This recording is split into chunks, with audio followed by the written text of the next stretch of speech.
Hey guys, my name is Pedram and I'm a professional practice assistant professor in finance. I'm also a CFA charter holder. This is another episode of my crash course in machine learning concepts, simply explained. Alright, part 23, support vector machines motivation. Well, support vector machines, or for short SVMs, are supervised machine learning algorithms that can be used both for classification and regression. On the left, we have an example for classification. We have two features, x1 and x2. And the target variable y can get two classes, class green or class blue. So in the plain vanilla version of SVM for classification, the goal is to find the hyperplane.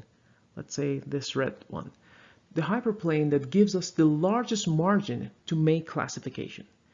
And the points on the margin, so these are the points on the margin, they are called support vectors. They are farthest from each other. Okay, so this is the goal for the plain vanilla version of the SVM. For the modified version of SVM classifiers, the goal is going to be slightly different, and we're going to talk about those ones in the future episodes. On the right, we have a regression example. So there's only one feature, and this is our target variable y. So in support vector machines regressions, the goal is to find the hyperplane. Again, here's the hyperplane, such that most of the training observations are inside that margin, right? As you can see, all these training observations are inside a margin, and the margin is defined by the value for epsilon. This epsilon is our tolerance level. So we're going to talk about the details of support vector machines both for classification and regression in the future episodes. But in this one, we're going to talk about some terminology when it comes to support vector machines and what is the roadmap for the future videos. Okay, so we are here. Support vector machines are supervised machine learning algorithms that can be used both for regression and classification. So this stands for support vector regression and support vector classification.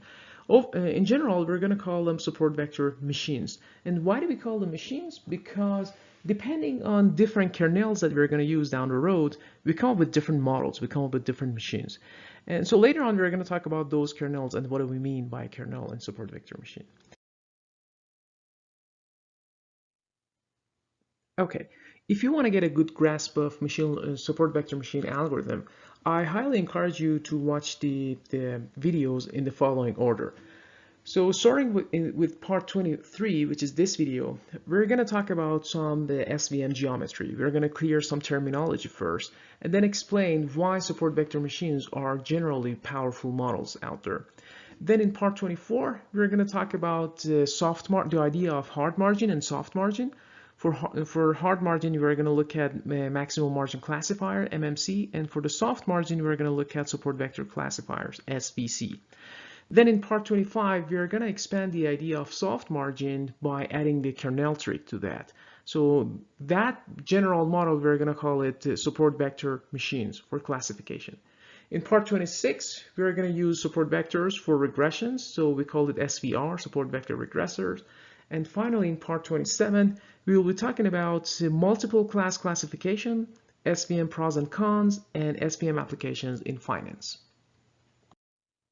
Okay, so let's start with SVM geometry. In geometry, a hyperplane is defined as a subspace whose dimension is one less than that of its ambient space. So what is ambient space? Ambient space is simply the space surrounding an object. So for example, if you're standing at the center of the room, so the ambient space is 3D, has 3 dimensions, right? And a hyperplane separates that space into two subspaces, into two spaces. So by construction, SVM is designed for two-class classification, 0, 1, red, blue, defaults, no defaults, fail, success, and things like that. Okay, so I just want you to realize that the SVM by construction is designed for two-class classification. Now let's look at some of these hyperplane examples in different spaces, right? So imagine the ambient space has 3 dimensions. So the hyperplane has the dimension of the hyperplane is going to be 1 less than 3. So the hyperplane is this plane in 2D, right? So the ambient space is 3D, the hyperplane is 2D. So basically, we say if the space is 3-dimensional, then its hyperplanes are 2-dimensional planes, right? If the space is 2-dimensional, so this is your ambient space, and your hyperplane is going to be a line, so it's 1D. Hyperplanes are 1-dimensional lines. And finally, let's say if the ambient space is 1 dimension, like here, so the ambient space is one dimension, the hyperplane is going to be a dot, right? So the hyperplanes are single points. Okay, so this is how we define hyperplanes, and in general, regardless of what space we are at, let's say 3D, 2D, or 1D, we call this separating thing, we call it hyperplane. So in 3-dimensional, let's call it hyperplane, hyperplane, and hyperplane. Okay. Another concept that we need to define before going over the details of SVM is perpendicular distance. So the perpendicular distance between two objects is the distance from one to the other, and that is measured along a line that is perpendicular to one or both of them. So for example, a distance between the points, let's call it point A, x null, and y null. From this line, this is how we show the line ax plus by plus c in 2 dimensions, simply x and y, is going to be equal to d. And d is equal to the absolute value of, if we simply plug x null and y null to the equation and calculate the absolute value, and divide it by a square root of a plus b. Okay, a squared plus b squared. So the proof of this perpendicular distance is not that difficult, but it's beyond the scope of this short video. But the idea is that down the road, we're going to use this concept. Then we want to calculate the distance of the support vectors, the points on the margins, from the hyperplane. Okay, so imagine at the end of the day, we have a hyperplane with this functional form, f of x. Let's use machine learning language, f of x and w. Let's say there's a bias term plus w1 x1 plus w2 x2. And imagine we're in 2-dimension, right? There are two features. And then we want to calculate the perpendicular distance of the points on the support vector, we call them support vectors, from the hyperplane, right?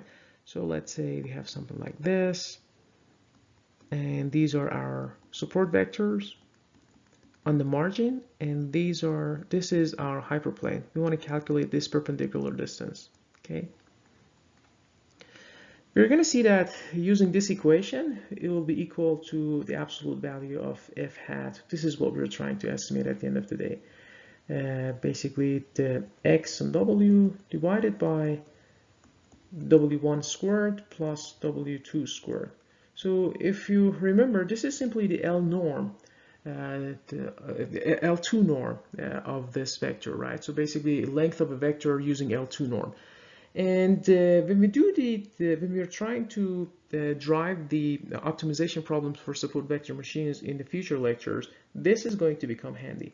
So just remember how we can calculate the perpendicular distance of a point from a line, and this is the equation. Okay, so let's wrap up this short video by going over what we have said so far and what are the goals in support vector machine regression and classification problem. So we said that support vector machines are a very powerful and popular algorithm in machine learning that are used both for classification and regression.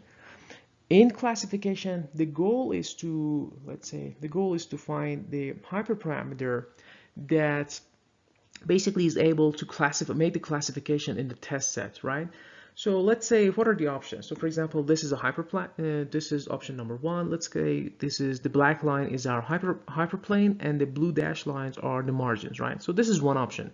So in the train set, you can see this hyperplane is doing a perfect job, right? Anything on the left is called red. Anything on the right is called green. Well, do we have any other options? Yes, maybe this one. So let's call it hyperplane number 2.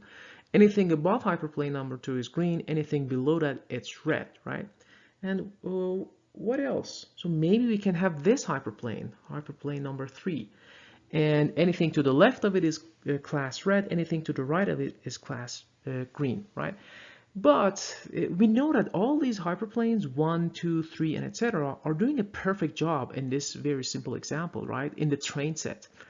But we're looking for the one that maximizes the distance of the support vectors from the hyperplane. So let's look at number 3. So this is hyperplane number 3. What are the support vectors? This observation and this observation that are on the margin are called support vectors.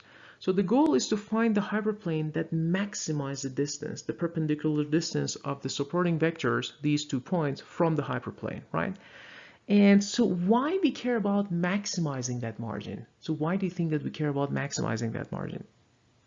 Yeah, the idea is that we hope by finding the maximum margin in the train set, the model is going to perform okay in the test set, right? So the maximum margin is, the model with the maximum margin is going to be the more robust model. And it's going to perform better. We hope that it's going to perform better in the test set, okay? So that was the goal in classification. In regression,